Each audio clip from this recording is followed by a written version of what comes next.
Le premier roi n'était pas prince. Il n'est pas né dans un palais. Il n'a pas grandi sous l'ombre d'un trône.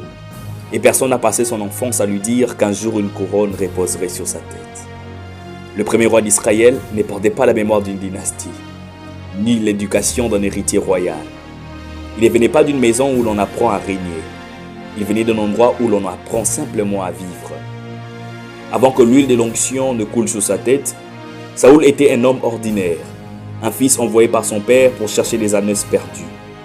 Il marchait dans les collines sans imaginer que le ciel avait déjà fixé un rendez-vous pour lui. Pendant que ses pieds foulaient la poussière de chemin, la grâce de Dieu était déjà en train d'écrire une histoire plus grande que ses propres pensées. Le premier roi n'était pas prince. Et c'est précisément là que la grâce se révèle. Car la grâce commence là où l'héritage s'arrête. Elle agit là où le titre manque. Elle élève là où la lignée ne promet rien. Saoul n'avait pas été préparé par un protocole royal. Il avait été préparé par l'invisible gouvernement de Dieu. Pendant qu'il cherchait les animaux perdus, Dieu conduisait ses pas vers un prophète.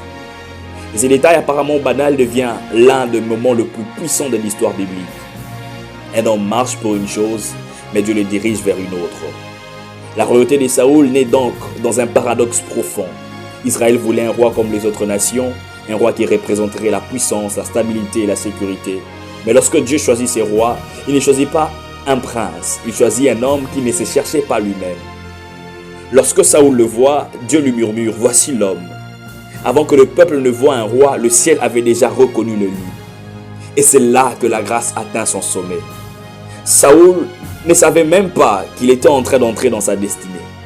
Lorsqu'on lui révèle ce qu'il attend, sa réaction n'était pas l'ambition, mais l'étonnement. Il rappelle qu'il vient de la tribu de Benjamin, l'une des plus petites d'Israël, et que sa famille n'est pas la plus importante de ces tribus. Cette parole dévoile le cœur d'un homme qui ne se voit pas au sommet. Et souvent, c'est précisément ce type de cœur que la grâce choisit. Car Dieu ne cherche pas seulement des hommes capables de porter une couronne, il cherche des hommes capables de reconnaître qu'ils ne l'ont pas mérité. Ainsi, l'intronisation de Saoul devient une proclamation silencieuse. Le premier roi d'Israël n'est pas le produit d'une dynastie, il est le produit de la grâce. Sa couronne ne vient pas d'un héritage humain, mais d'une décision divine. Son élévation n'est pas le résultat d'une ambition personnelle, mais d'un choix souverain.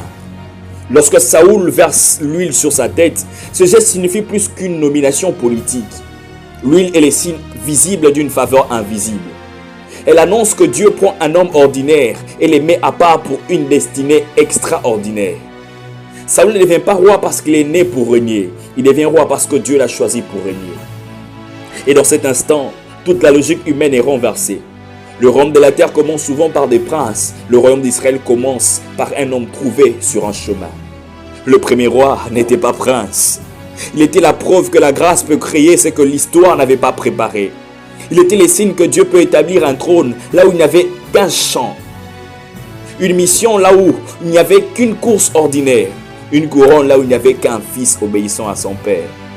Ainsi, dès le commencement de la monarchie en Israël, Dieu grave une vérité dans l'histoire.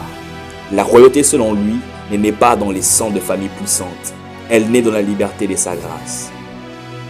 Et c'est peut-être pour cela que le premier roi n'était pas prince. Parce que Dieu voulait montrer dès le début que dans son royaume, les couronnes ne viennent pas toujours de palais. Parfois, elles viennent simplement de la grâce. De la même manière, la grâce de Dieu peut nous élever au-dessus de notre propre ordinaire. Nous n'avons pas besoin de titres, de richesses ou de reconnaissance humaine pour entrer dans notre destinée. Ce que Dieu voit, c'est le cœur qui marche humblement, qui obéit dans la vie quotidienne, qui se tient fidèle dans ce que personne ne remarque. Si nous nous laissons guider par lui, même nos chemins les plus simples peuvent devenir les lieux où sa gloire s'exprime et là où sa couronne invisible se pose sur nos vies.